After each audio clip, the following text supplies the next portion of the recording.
They expected tears. They got silence. For 12 full hours after Nova Haven went dark, Earth didn't transmit a single public signal. No speeches, no threats, no emergency summits broadcast for the galaxy to dissect. Just quiet. Across alien space, analysts relaxed. The humans were grieving, shocked, disorganized, predictable. 3 million civilians erased in under 4 minutes, and the species that cried over individual tragedies would surely collapse under something this large. That assumption would cost them everything. Because while Earth was silent, Earth was counting. Admiral Marcus Chen didn't blink as the final telemetry replayed again in the war room. The hologram showed Nova Haven as it had been, oceans glinting under twin suns, orbital habitats like silver rings. Then the feed jumped. Orbital contacts, unknown signatures, no diplomatic codes, no warning. Then beams from high orbit, surgical, precise. Cities turned to expanding clouds of plasma before anyone could run. Transmission cut. Room temperature held steady at 21 degrees Celsius, but everyone inside felt cold. Casualty estimate confirmed, an intelligence officer said quietly. 3,412,608. No one reacted, because the number was still going up. Chen looked at the representatives around the table. Military, civilian industry, logistics, even shipping conglomerates. Not politicians. Politicians were still arguing about statements. This room was past statements. The conclave requests patience, Chen said, voice level. They propose a joint inquiry. A few humorless breaths passed for laughter. On the main display, a timer ticked upward. 12:07:33 since last contact with Nova Haven. We've identified the attacking fleet, Chen said. Species designation, Virelian Protectorate. Mid-tier military power. Trade partners with 17 conclave members. Someone muttered, "Of course they are." Chen zoomed the projection outward. Red icons filled the system around Nova Haven. Not just warships. Support craft, resource processors, colony deployment vessels. They hadn't raided. They had replaced. They classified the colony world as strategically underutilized, Chen said, claimed no permanent sovereign defense presence. They thought we wouldn't fight over it, a commander whispered. Chen nodded once. They thought we'd file paperwork. Another screen activated. Not star maps, shipping lanes, civilian registries, asteroid mining routes, deep space construction yards. Across them all, icons began changing color, blue to red. Commercial haulers flagged as auxiliary carriers, mining ships flagged as kinetic platforms, construction rigs flagged as mobile shipyards. A colonel stared. That's not military inventory. No, Chen agreed. That's humanity. The room finally understood. We weren't mobilizing fleets. We were mobilizing a civilization. The door at the back opened. A junior officer hurried in, pale. Admiral, long-range telescopes confirm Virelian forces are still in system. They're deploying ground infrastructure. Chen exhaled slowly. Good, he said. Heads turned. Sir? His eyes never left the display. They think it's over. Outside Earth's orbit, thousands of civilian ships altered course at once. Engines flaring, no formation, no parade, just trajectories, converging from every direction of human space. And from orbit, it looked like something impossible. The stars around Earth were starting to move. They thought humans needed fleets. They didn't understand swarms. 17 light-years from Nova Haven, a Virelian logistics officer frowned at his tactical display. New contacts were appearing at the edge of the system, hundreds at first, then thousands. Not in formation, not broadcasting military IFF codes. Civilian transponders, freighters, tankers, survey vessels, construction barges. He almost dismissed them as refugees. Then the first one accelerated past safe structural limits. Its cargo pods detached, and the pods started burning. Back on Earth, Chen watched the feed in silence, every screen filled with telemetry from ships that yesterday had been hauling grain or medicine. Today, they carried something else: mass, speed, intent. "They're not even warships," a staff officer murmured. Chen didn't look away. They don't need to be. The Virelian fleet responded exactly as doctrine dictated. Interceptors launched, point defense grids activated, target prioritization algorithms sorted threats by tonnage and energy output. Which is why they shot the wrong ones first. Because the real weapons weren't the ships. They were what the ships released. Millions of autonomous drones, mining cutters, repair bots, cargo handlers, flooded space like a metallic storm. No central control signal, no command ship to decapitate. Each one running preloaded instructions written by 1,000 different human industries. Industrial AI. Unpredictable. The Virelians destroyed tens of thousands in the first minute. It didn't matter. More poured in. The drones didn't fire lasers. They latched on. Hull seams, sensor clusters, engine vents. Cutting, jamming, welding access points shut. Turning proud warships into blind, choking hulks. A Virelian cruiser vanished under a crawling skin of machines. Then something hit it. A converted asteroid tug, engines overclocked, drove a 40-meter tungsten drill straight through its reactor spine. No explosion, just sudden catastrophic silence. In the war room, someone whispered, "They're dismantling them." Chen nodded. "We build things. We know how to take them apart."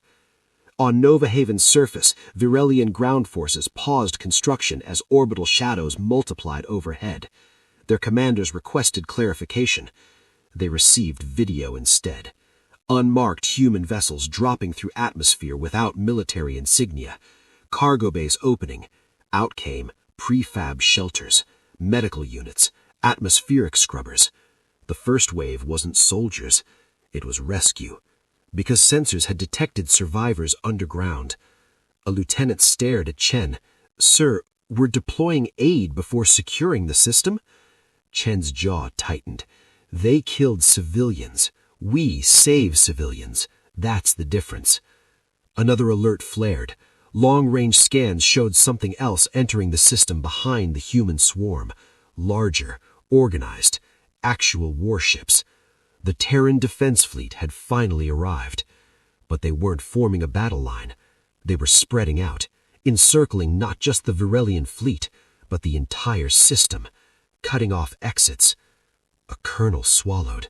"Sir, that's not retaliation posture." Chen's voice didn't rise. "No." On screen, the Virelian command vessel began transmitting diplomatic channels at maximum power. Chen didn't accept. "Open broadband," he ordered instead. Every human ship, drone, and satellite relayed his image across the system. 3 million lives behind his eyes. You thought we would mourn. Behind him, more human ships kept arriving, thousands, then tens of thousands, until space itself looked crowded.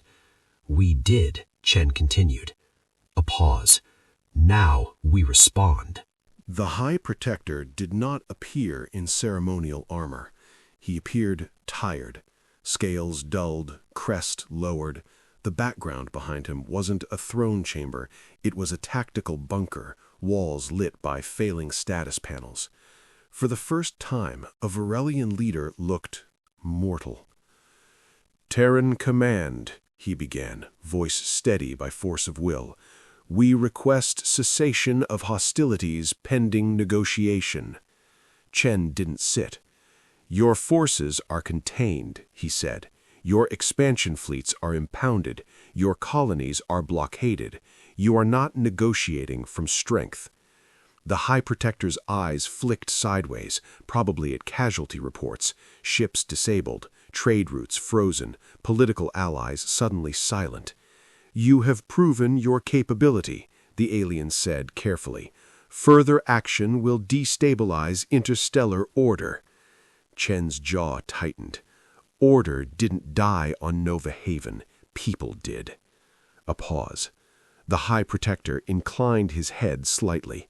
Not submission, acknowledgement. "Our assessment protocols classified your colony as an undeclared forward base." "Because it had infrastructure?" Chen asked. "Yes. Schools," Chen said. "Hospitals, farms. Industrial capacity," the Protector insisted, but the words sounded weaker now. Chen activated another display. Human birth registries from Nova Haven, ages, photos. "Threat matrix?" Chen asked quietly. The alien had no answer. Behind Chen, analysts whispered updates: Varelian stock markets crashing, border species closing trade corridors, allies quietly distancing themselves. Fear spreads fast when the strong stumble. "What are your terms?" the High Protector finally asked. There it was. Not denial, not justification. Terms. Chen didn't hesitate. Immediate and permanent withdrawal from all contested systems. The Varelians stopped firing.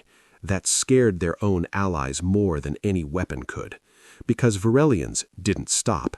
Their doctrine was built on overwhelming escalation: strike fast, claim territory, let politics clean up after. Retreat meant weakness, hesitation meant loss of face. But now their fleet drifted in defensive clusters, engines hot, weapons powered, waiting for the humans to do something worse. On Nova Haven's surface, human rescue teams pulled the first survivors from subterranean transit tunnels, burned, dehydrated, in shock. Children carried past soldiers who still had orbital bombardment dust in their hair. Live feeds spread across human space, not censored, not blurred. People needed to see. Back in the system's outer regions, the second wave of human arrivals wasn't civilian, it was old. Pre-conclave hull designs, heavy armor, kinetic spinal cannons, warships from conflicts humanity didn't talk about in polite interstellar company. Decommissioned, recommissioned overnight. A Varelian admiral finally spoke on open channel, voice rigid with forced control. "This system is now under protectorate jurisdiction. Withdraw your irregular forces and submit claims through conclave arbitration." Chen listened, then gestured.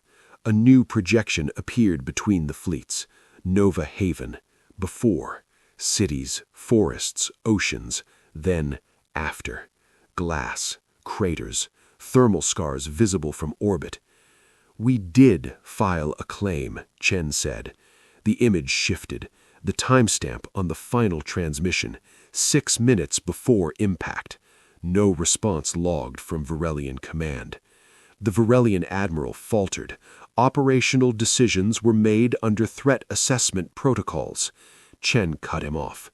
"You classified school districts as military infrastructure." Silence, because it was true. Human intel had pulled their targeting logs. The Varelians believed population density implied industrial capacity, efficiency, cold math. Chen leaned forward slightly. "You want procedure?" he said. "Here's ours." Every Varelian ship suddenly found new contacts locking onto them. Not weapons, docking clamps, tethers, boarding vectors. The human swarm shifted purpose. They weren't surrounding anymore. They were attaching. A Varelian officer's voice cracked over comms. "They're preparing to board every vessel at once." "Correct," Chen said. "That is an act of war." "No," Chen replied calmly. "That's an arrest." Across the system, human vessels extended corridors, docking spines, cutting tools. Marines moved, not in assault formations, but in controlled breach teams. Precision, restraint. The Varelians could still fight. They outgunned individual ships. They could destroy thousands. But every shot now risked hitting the civilians being evacuated below. Human ships made sure of that.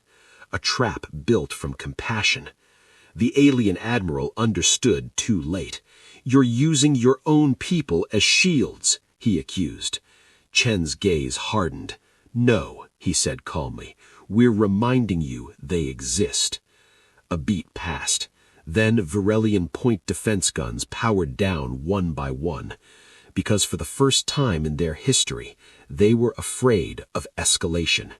Human boots hit their hulls, cutting torches flared, and the galaxy watched something unprecedented, not a fleet battle, a system-wide occupation conducted by a species that had just lost everything, but still refused to become what attacked them, until a new alert hit Chen's console. Long-range signatures, dozens of Conclave warships, jumping in. The High Protector did not appear in ceremonial armor. He appeared tired, scales dulled, crest lowered. The background behind him wasn't a throne chamber, it was a tactical bunker, walls lit by failing status panels. For the first time, a Virelian leader looked mortal. "Terran Command," he began, voice steady by force of will. "We request cessation of hostilities pending negotiation." Chen didn't sit. "Your forces are contained. Your expansion fleets are impounded. Your colonies are blockaded. You are not negotiating from strength." The High Protector's eyes flicked sideways, probably at casualty reports. Ships disabled, trade routes frozen, political allies suddenly silent. "You have proven your capability," the alien said carefully. "Further action will destabilize interstellar order." Chen's jaw tightened. Order didn't die on Nova Haven. People did. A pause. The High Protector inclined his head slightly. Not submission, acknowledgement. "Our assessment protocols classified your colony as an undeclared forward base." "Because it had infrastructure?" Chen asked. "Yes." "Schools," Chen said. "Hospitals. Farms." "Industrial capacity," the High Protector insisted, but the words sounded weaker now. Chen activated another display. Human birth registries from Nova Haven. Ages. Photos. "Threat matrix?" Chen asked quietly. The alien had no answer. Behind Chen, analysts whispered updates. Virelian stock markets crashing, border species closing trade corridors, allies quietly distancing themselves. Fear spreads fast when the strong stumble. "What are your terms?" the High Protector finally asked. There it was. Not denial, not justification. Terms. Chen didn't hesitate. Immediate and permanent withdrawal from all contested systems. Victory lasted 9 minutes.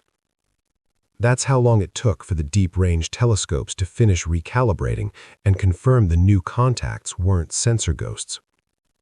They were fleets. Unknown configuration, no conclave registry, no Virelian signatures. Dozens of them. Watching. Chen studied the trajectories, not approaching aggressively, not retreating either. Observing. "They were waiting," an analyst said quietly. "Of course they were," Chen replied. "Power respects power. And predators watch when territory changes hands." The Conclave envoy reappeared, tension bleeding through his practiced composure. "You have drawn attention." "We responded to an attack," Chen said. "Yes," the envoy agreed, "and in so doing you demonstrated system-level occupation capability under 40 hours. Another screen filled with intercepted alien chatter, translations rough, but the theme clear. Human escalation speed, unacceptable. Industrial conversion capacity, extreme. Civilian militarization doctrine, destabilizing. Fear. The same fear the Conclave had always tried to manage quietly. A young Terran officer looked uneasy. "Sir, are we about to face a coalition?" Chen didn't answer immediately. Instead, he pulled up footage from Nova Haven again, not the destruction, before. Children running through low-gravity parks, farmers arguing about irrigation schedules, engineers laughing over broken equipment. Ordinary life. They think we're expansionist, because that's what they would be with our capabilities, Chen said at last. On the outer edge of the system, one of the unknown fleets made a move. A single vessel detached, sleek, heavily shielded, approaching slowly on a clear vector. Diplomatic posture. Or probe. The Conclave envoy hesitated. If they perceive you as the greater threat, you may unite them. Chen nodded once. Then we make something clear. He opened a system-wide channel, not just to ships, to every listening sensor array in range. His image appeared again, tired, unyielding. We did not expand today. We contained. Data streamed behind him.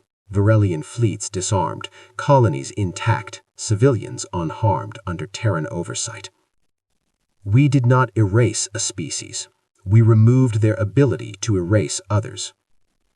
The approaching unknown ship slowed further. Listening. We are dangerous, Chen said plainly. To aggressors. He let the silence stretch. But we are the safest neighbors you will ever have.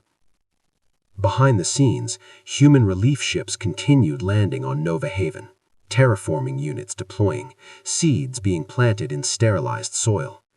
Rebuilding. Not claiming.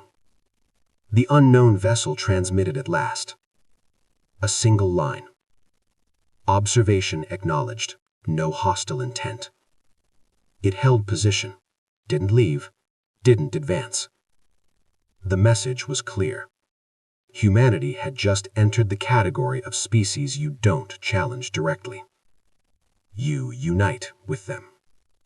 Back on Earth, someone exhaled shakily. So that's it?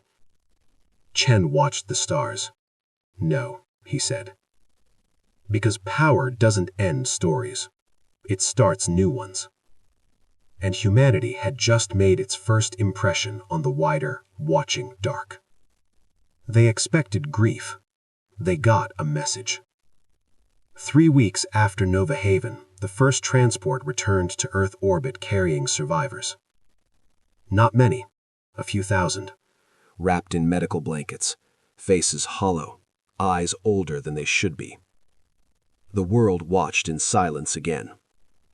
But this time, the silence wasn't shock. It was focus.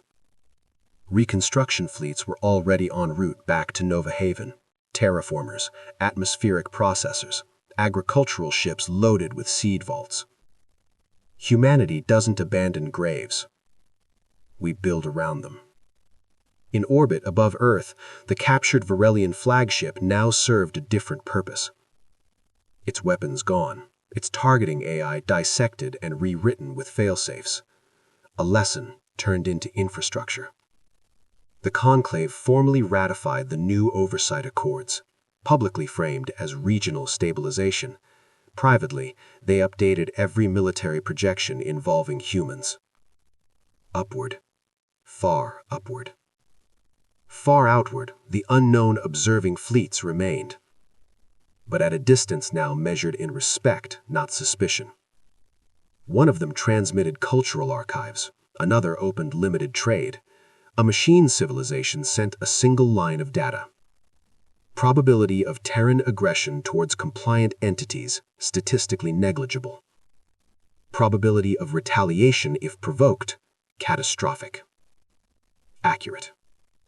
On Nova Haven's surface, the first tree was planted in restored soil. A child, rescued from the tunnels, pressed dirt around its roots with small, shaking hands. A camera drone hovered nearby. Not for propaganda, for memory. Admiral Chen stood beside a viewport once more, Earth turning below. A junior officer approached. "Sir, historians are asking what to call this period." Chen didn't look away from the planet. We didn't start a war. We set a boundary. Outside, human civilian ships moved along new routes, now faster, more coordinated, infrastructure that could become a fleet in hours. But today it carried food, medicine, building materials. Because that was the point. Power that only destroys is feared. Power that protects is followed. The galaxy had watched humanity lose 3 million people. And instead of burning worlds, we changed the rules. In distant systems, species updated their first contact protocols. If humans arrive in anger, something terrible has already happened. If humans arrive with construction ships, you are safe. Chen finally allowed himself one quiet breath. They thought we'd mourn quietly, the officer said. Chen's reflection stared back at the glass. We did, he replied. Above Earth, thousands of human ships shifted orbit in perfect coordination as a new generation of defense platforms came online. From space, it looked like the sky itself had grown structure. Like the stars near Earth had learned to move together. Like the heavens had turned human.